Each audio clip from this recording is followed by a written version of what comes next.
Cheksiz koinot insoniyat tarixida o'zining hayratlanarli, g'alati va ajoyib hodisalari bilan yanada qiziq bo'lib kelgan.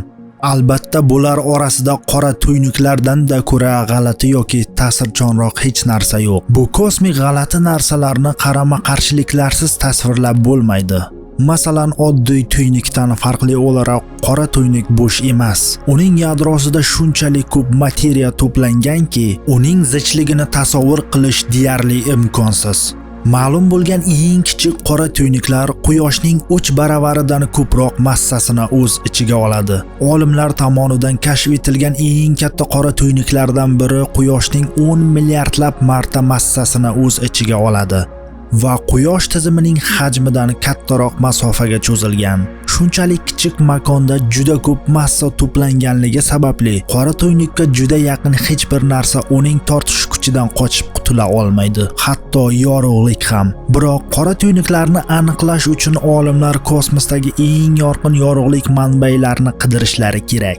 Bu yorug'lik qora tuynuk atrofidagi gazni iste'mol qilganda hosil bo'ladi. Qora tuynuklar yulduzlarni, sayyoralarni va hatto boshqa qora tuynuklarni ham yutib yuborishi ma'lum.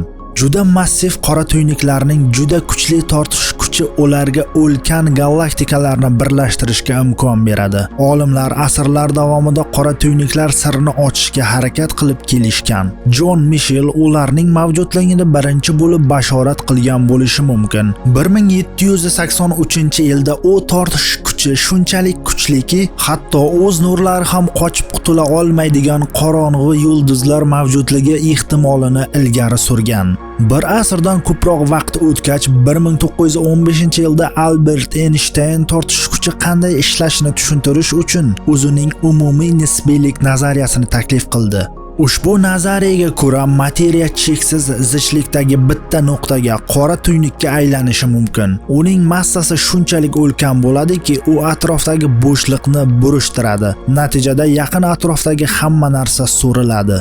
Einstein bu g'oyani taklif qilganidan o'nlab yillar o'tgach, rentgen teleskoplari bunday g'alati jismlarning mavjudligini tasdiqladi. Tadqiqotchilar qora tuynuklar materiyani yutib yuborganida yuqori energiyali chaqnashlarni kuzatdilar va 2019-yilda Event Horizon teleskopi qora tuynukning materiyani yutib yuborayotganining birinchi to'g'ridan-to'g'ri tasvirini oldi. Event Horizon teleskopi bu bitta qurilma emas, balki butun dunyo bo'ylab ulangan radio teleskoplar tarmog'idir.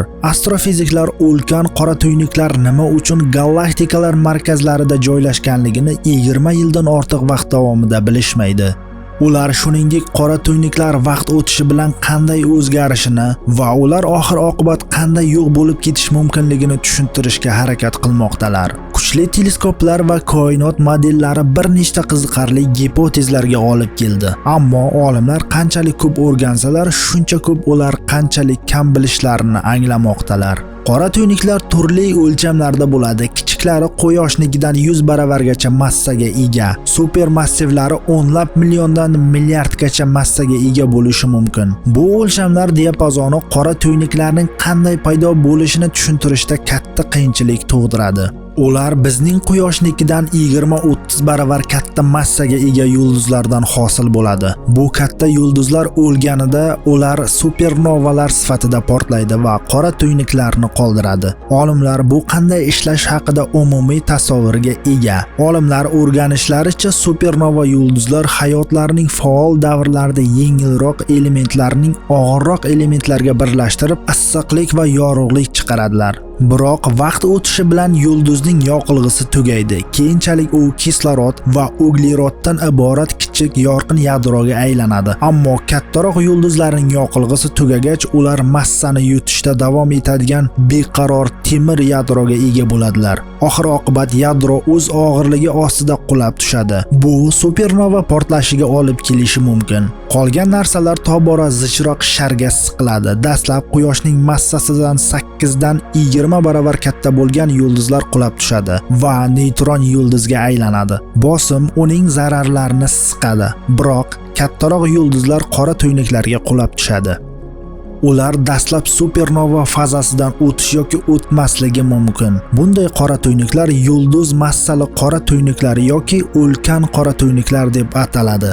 Astronomlar bizning galaktikamiz bo'ylab 100 millionlab ulkan qora tuynuklar tarqalganligini taxmin qilishmoqda.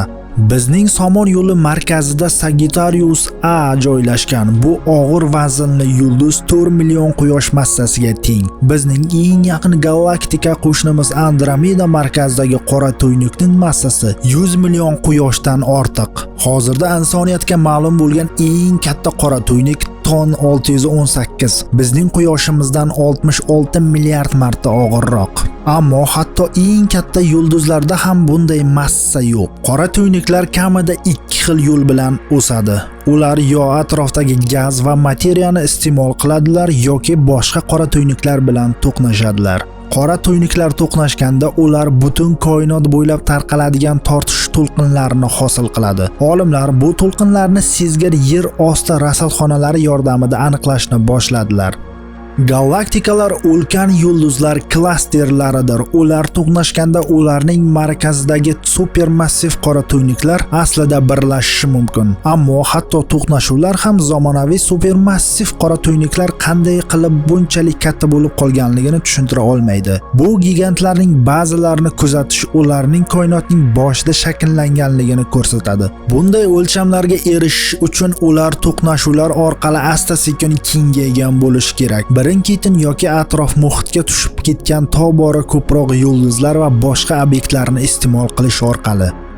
Ushbu illyustratsiya bizning galaktikamiz Somon yo'li ichida suzib yurgan qora tuynukning yaqindan ko'rsatilgan tasvirini ko'rsatadi. Bunday obyektlar supernovalar sifatida portlagan ulkan yulduzlarning parchalangan qoldiqlaridir. Olimlar bizning galaktikamizda 100 million yulduz massali qora tuynuklar, shuningdek uning markazida supermassiv qora tuynuk bo'lish mumkin deb taxmin qilmoqdalar.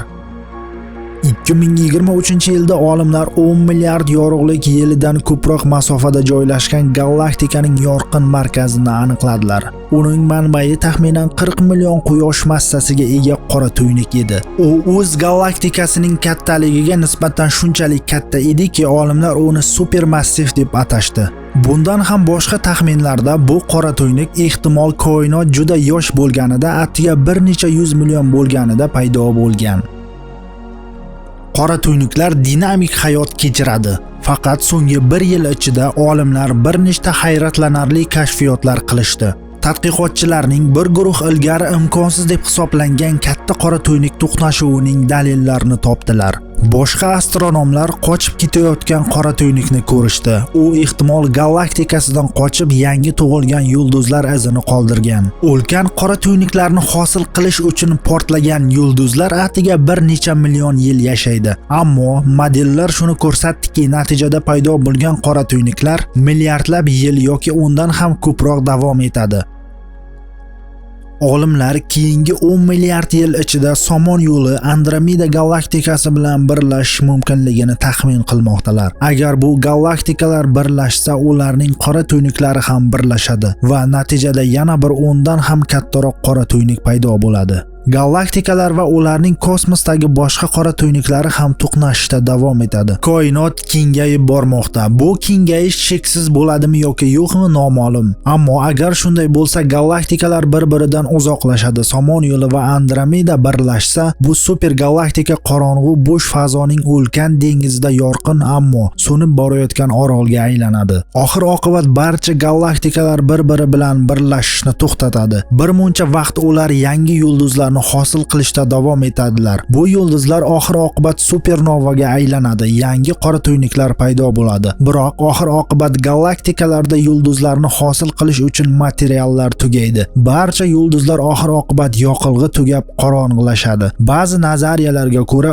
o'lik yulduzlar va sayyoralardagi barcha materiya ham parchalanishi mumkin. Oxir-oqibat qora tuynuklar bizning koinotimizdagi oxirgi omon qolganlar bo'lishi mumkin va hatto ular ham o'lishi mumkin.